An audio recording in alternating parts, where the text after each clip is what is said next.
மறைந்த கேப்டன் விஜயகாந்தோட மகன் சண்முக பாண்டியன். அவரை நம்ம எல்லாருக்குமே தெரிஞ்சது தாங்க.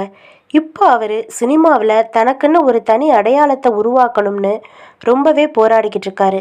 விஜயகாந்தோட மறைவுக்கு பின்னாடி சண்முக பாண்டியன் திரையுலகத்தில் நல்ல இடத்தை பிடிக்கணும்னு பலருமே சொல்லிக்கிட்டு வராங்க. அவர் நடிக்கிற படத்தில் ஹேமியோ ரோலில் நடிக்கிறேன்னு ராகவா லாரன்ஸ் மற்றும் விஷால் போன்ற பல நடிகர்களுமே சொல்லியிருக்காங்க. அதே போல் சண்முக பாண்டியன் இப்போ நடிச்சுக்கிட்டு இருக்கிற ஒரு படத்தில் ராகவா லாரன்ஸ் ஹேமியோ ரோலில் நடித்து கொடுத்துக்கிட்டு இருக்காரு.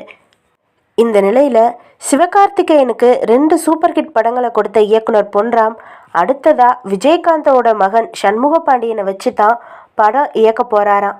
அதுக்கான பேச்சுவார்த்தை நடந்துக்கிட்டு இருக்கிறதாகவும் சொல்லப்படுது. சிவகார்த்திகேயன் தன்னோட திற வாழ்க்கையில் முன்னணி நடிகர்னு இடத்தை பிடிக்க உதவியாக இருந்த இயக்குனர்களில் இவரும் ஒருவர். ஆனால் சீமராஜா, டிஎஸ்பின்னு அடுத்தடுத்து தோல்விகள் காரணமாக முன்னணி நடிகர்களோட இணைய முடியாத சூழ்நிலை ஏற்பட்டிருக்கு. இந்த நிலையில் சண்முக பாண்டியனை வச்சு படம் இயக்க திட்டமிட்டிருக்காரு. பொறுத்திருந்து பார்ப்போம் இந்த கூட்டணி எந்த அளவில் பேசப்பட போகுதுன்னு.